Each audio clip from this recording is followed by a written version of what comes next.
Hello friends, welcome to my channel Sangeeta's kitchen. আজ আমি তোমাদের জন্য নিয়ে এসেছি দারুণ স্বাদের একটি চিকেন কারি রেসিপি। তাহলে চলো দেখা যাক এর জন্য আমার কী কী লাগে। এর জন্য লাগবে 1 কেজি পরিমাণ চিকেন, পেঁয়াজ, আদা, রসুন, টমেটো, কাঁচা লঙ্কা, স্বাদ মতো লবণ, চিনি, তেজপাতা, শুকনো লঙ্কা, গোটা গরম মশলা আর চিকেন মশলা। প্রথমে আমি চিকেনটিকে ম্যারিনেট করে নেব। এর জন্য চিকেনটিকে ভালোভাবে ধুয়ে নিয়ে ওতে অল্প পরিমাণে সরিষার তেল, 1 চামচ লঙ্কা গুঁড়ো, 1 চামচ হলুদ গুঁড়ো দিয়ে ভালোভাবে মেখে নিয়ে আধা ঘন্টার জন্য আমি রেস্টে রেখে দেবো।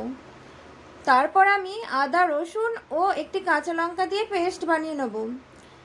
এই সময় আমি গ্যাসের চুলায় একটি কড়াই বসিয়ে কড়াইটি একটু গরম হয়ে আসলে ওতে সরিষার তেল দিয়ে অল্প পরিমাণে চিনি দিয়ে দেবো।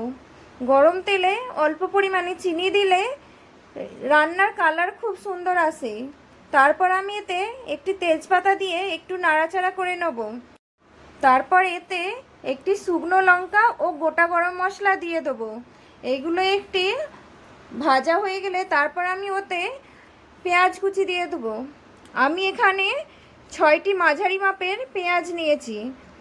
এই পেঁয়াজটিকে একটু নাড়াচাড়া করে ওতে 1 চামচ পরিমাণ লবণ দিয়ে কিছুক্ষণের জন্য ঢাকা দিয়ে রাখবো। এই সময় লবণ দিয়ে পেঁয়াজকে কিছুক্ষণের জন্য ঢাকা দিয়ে রাখলে পেঁয়াজটি খুব সহজেই নরম হয়ে আসে। পেঁয়াজটিকে তারপর আমি ঢাকা খুলে যতক্ষণ না একটু গোল্ডেন ব্রাউন কালার হয়ে যাচ্ছে ততক্ষণ আমি ভেজে নেব।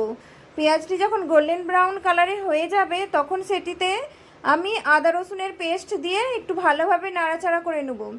এই সময় আমি ওই মিক্সির জারেতেই 1 চামচ পরিমাণ হলুদ গুঁড়ো ও 1 চামচ পরিমাণ লঙ্কার গুঁড়ো ও অল্প পরিমাণ জল দিয়ে একটি মশলার পেস্ট বানিয়ে রাখবো।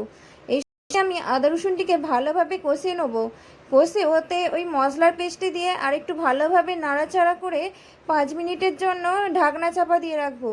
5 মিনিট পরে ঢাকনা খুললে দেখা যাবে মশলা থেকে তেল ছেড়ে আসছে। এই সময় আমি ম্যারিনেট করা চিকেনটিকে এই মশলার সাথে ভালোভাবে মিশিয়ে নেব। মশলার সাথে ভালোভাবে মিশানো হয়ে গেলেই এটিকে ঢাকনা চাপা দিয়ে 5 মিনিটের জন্য রেখে দেবো। 5 মিনিট পর ঢাকনা খুলে চিকেনটিকে ভালোভাবে নাড়াচাড়া করে নেব। চিকেনটি ভালোভাবে নাড়াচাড়া করার পর ওতে আমি স্বাদ মতো লবণ দিয়ে দেবো। লবণ দেওয়ার পর চিকেনটিকে আরেকবার ভালোভাবে নাড়াচাড়া করে নেব, লবণটি যাতে চিকেনের সাথে ভালোভাবে মিশে যায়।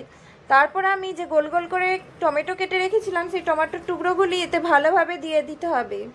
টমেটোগুলি দেওয়ার পর ভালোভাবে চিকেনের সাথে মিশিয়ে নিতে হবে। নিয়ে আমি আবার ঢাকা চাপা দিয়ে 15 মিনিটের জন্য রেখে দেবো। এই সময় চুলার আঁচ লো ফ্লেমে রাখতে হবে। লো ফ্লেমে 15 মিনিট রাখার পরে চিকেন থেকে ঢাকনা খুলে দেখবেন এতে অনেকটা পরিমাণ জল বেরিয়ে আসছে। তারপর চিকেনটিকে আমি আরেকবার ভালোভাবে নাড়াচাড়া করে এতে 1 চামচ পরিমাণ চিকেন মশলা দিয়ে দেবো। এটি পুরোপুরি অপশনাল, এর পরিবর্তে তোমরা মিট মশলাও ব্যবহার করতে পারো। তারপর এটিকে ভালোভাবে মিশিয়ে নিয়ে এর মধ্যে আমি একটি চেরা কাঁচা লঙ্কা দিয়ে কিছুক্ষণের জন্য ঢাকনা চাপা দিয়ে দেবো। এই সময় আমি চুলার আঁচ হাই করে দিয়েছি। তারপর আমি কিছুক্ষণ পর ঢাকনা খুলে চিকেনটিকে একটু ভালোভাবে নাড়াচাড়া করে কষিয়ে নেব। তারপর আমি ওপর থেকে ধনেপাতা কুচি ছড়িয়ে ও অল্প পরিমাণ গরম মশলা দিয়ে ভালোভাবে নাড়াচাড়া করে 10 মিনিটের জন্য ঢাকনা চাপা দিয়ে রেখে দেবো। 10 মিনিট পর দেখবেন চিকেন থেকে কত সুন্দর তেল বেরিয়ে আসছে আর আমাদের চিকেনটাও প্রায় তৈরি হয়ে এসছে। চিকেনটিকে এই সময় আরও কিছুক্ষণ একটু কষিয়ে নিলেই তৈরি হয়ে যাবে দারুণ স্বাদের চিকেন কারির এই রেসিপিটি। আর এই রেসিপিটি গরম ভাত ও রুটি সব কিছুর সাথেই দারুণ লাগে খেতে।